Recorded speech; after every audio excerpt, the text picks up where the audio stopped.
Le trône est vacant, le roi est mort, et autour de la table, toutes les familles nobles commencent à affûter leurs poignards. C'est un peu ça. C'est le décor d'Emblème, un jeu qui nous promet des intrigues, des trahisons. Mais ce qui est fascinant, c'est qu'il fait tout ça dans une ambiance qui reste étonnamment légère. Presque familial. On va décortiquer un peu ensemble ce qui rend ce jeu si particulier, en revenant sur les points clés de notre article. Oui. Et je crois qu'on pourrait même résumer l'expérience de jeu avec une phrase qu'on avait écrite, une petite accroche. Ah oui, Il y a deux types de joueurs, ceux qui trahissent et ceux qui n'ont pas encore compris qu'ils auraient dû trahir en premier. C'est un ballet de coups bas, mais un ballet étonnamment élégant. élégant, c'est exactement le mot. D'ailleurs, la première chose qui surprend, je trouve, quand on ouvre la boîte, c'est l'esthétique. Ah oui, complètement. On est très loin des univers un peu sombres, très réalistes.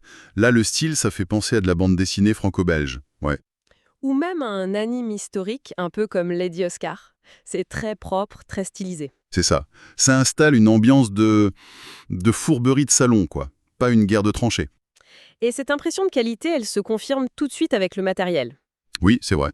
Le petit jeton épais en bois laqué, les tuiles en carton bien épais, et puis le livret de règles qui est un modèle de clarté. Très bien illustré, en plus. On sent que l'objet a été soigné. Et cette présentation un peu douce et raffinée, en fait, c'est un piège. Un piège délicieux pour nous mettre en confiance juste avant le chaos. D'accord. Une belle boîte, c'est une chose. Mais est-ce que la mécanique de jeu, elle, est à la hauteur?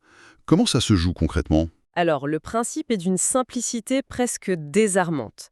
À chaque tour, tout le monde choisit en secret un personnage de sa main. D'accord. Et puis, on le place face cachée dans un des 3 lieux du plateau.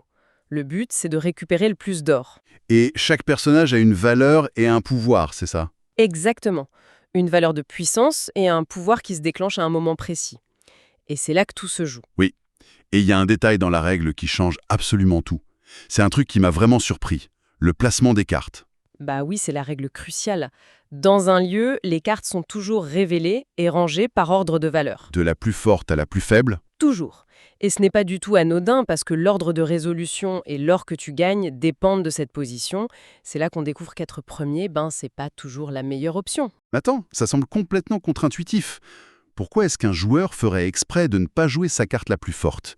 Quel est l'avantage? L'avantage, c'est le pouvoir des cartes. Imagine, tu as un assassin.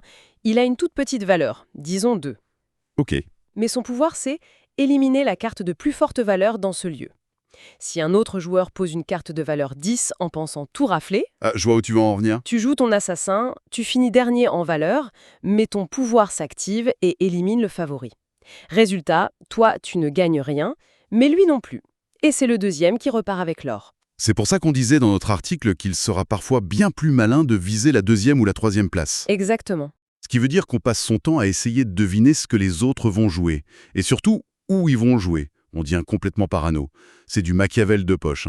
C'est un peu ça. Et cette tension, forcément, elle rappelle un autre jeu. On peut pas l'ignorer. On ne peut pas en parler sans mentionner Oriflamme.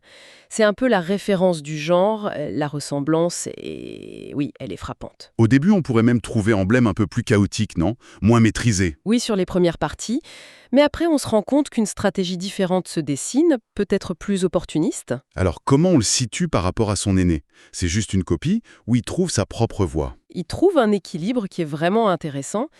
Là où Oriflamme est plus cérébral, parfois plus punitif, Emblème est plus direct. Le plaisir et le chaos sont plus immédiats. Donc une expérience différente au final. Oui, c'est ce qui nous a amené à la conclusion de notre article. Emblème n'est peut-être pas le roi des jeux de bluff, mais c'est définitivement le prince charmant qui vous poignarde dans le dos. Avec élégance. J'aime bien cette image. Donc, si on résume, ce jeu est idéal pour celles et ceux qui aiment les jeux familiaux, mais qui veulent quand même une bonne dose de coups bas. Sans que ça devienne trop méchant. Exactement. Par contre, si on cherche un contrôle total et qu'on déteste le hasard, on risque d'être un peu frustré. Tout à fait. Et ça nous amène à une réflexion un peu plus large. Oui, Dans un marché du jeu de société qui est aujourd'hui saturé, est-ce que la valeur d'un jeu réside encore dans son originalité absolue?